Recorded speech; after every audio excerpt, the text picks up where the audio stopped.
All right, great, thank you, Mark. That was really, really terrific. I can't do it justice. It was just such a tour d'horizon.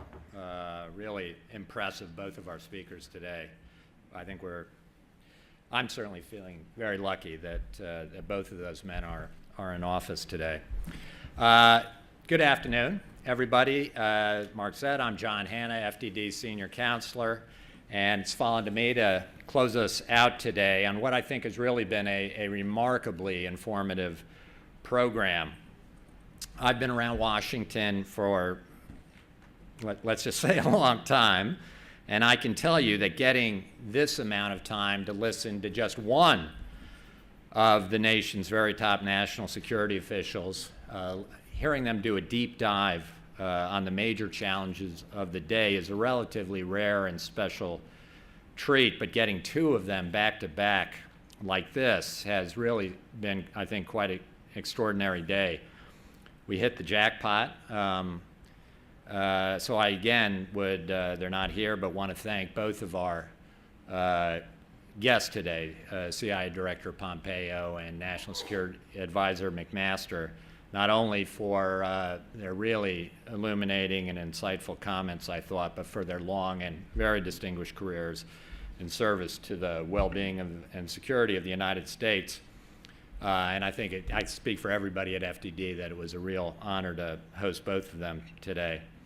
While I'm at it, let me also thank and ask you to join me in thanking all the FDD staff who worked so tirelessly to make this event such a success. These sorts of things are always difficult to pull off, major logistical challenges with a lot of moving parts, and the staff at FDD do always seem to pull it off flawlessly and with great grace.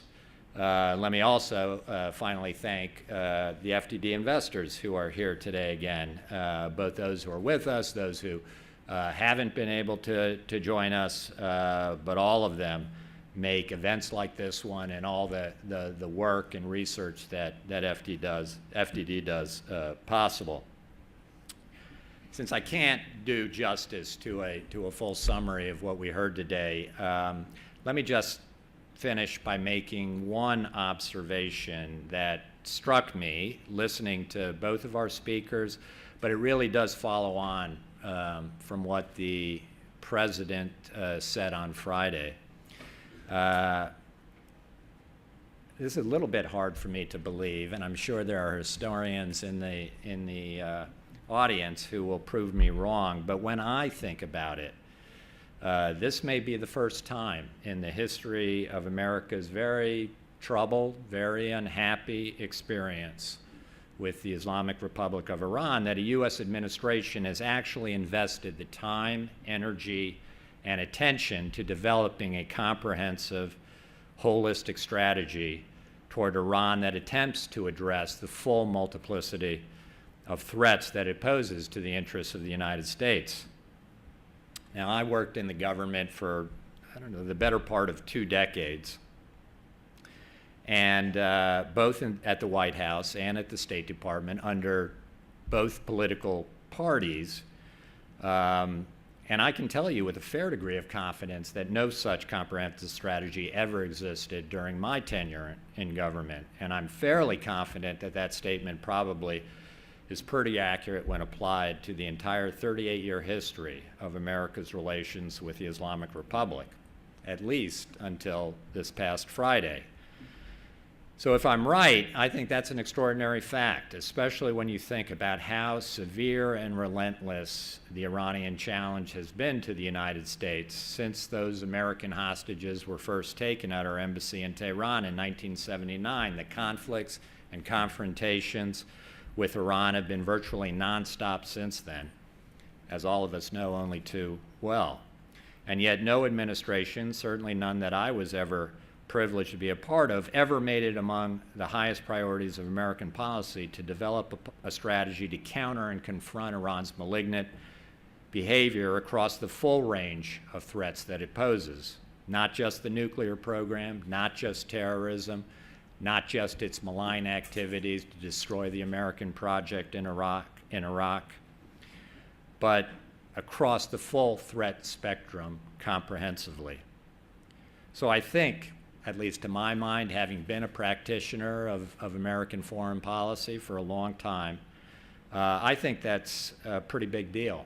I think we're in a big moment, something that's worth taking notice of and reflecting on. I think it could mark a real inflection point in the history of American policy toward Iran, and I think the administration does deserve a lot of credit for that.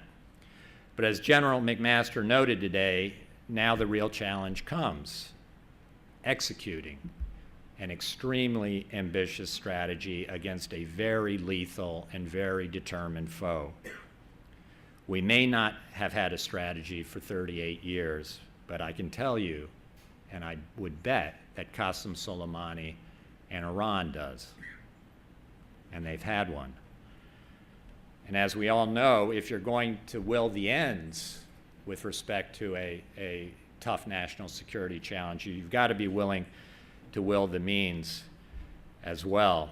And that takes resources, of course, diplomatic resources, presidential attention, sanctions, intelligence, allies, money.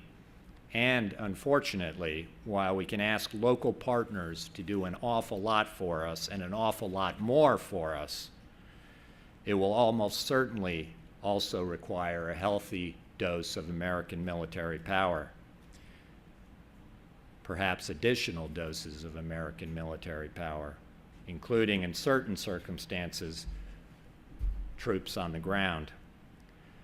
ISIS may be gone in Iraq and Syria, but the Iranian land bridge that stretches from Tehran to the Mediterranean and Israel's northern border is rapidly heading toward a theater near you. And the question is, are we ready?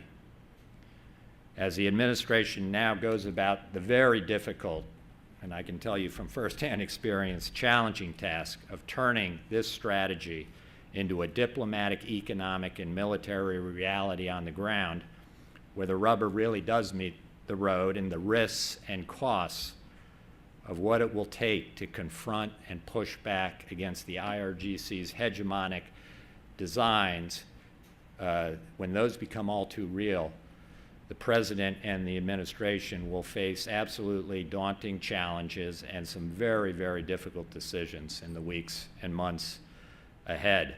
And as they conduct that real gut check moment and decide exactly what they, and maybe more importantly, the American people, are really prepared to do to neutralize the Islamic Republic's four-decade-old project to attack and undermine American interests across the Middle East, I, for one, and I think all of us, will all be watching very closely and wishing them well. Okay, with that, let me just close by again saying thank you to all of you who were able to join us today. Thank you to everybody who was able to tune in via live stream. Thanks for being here. We very much look forward to working with all of you on these important issues in the future. And with that, we're adjourned. Thanks very much.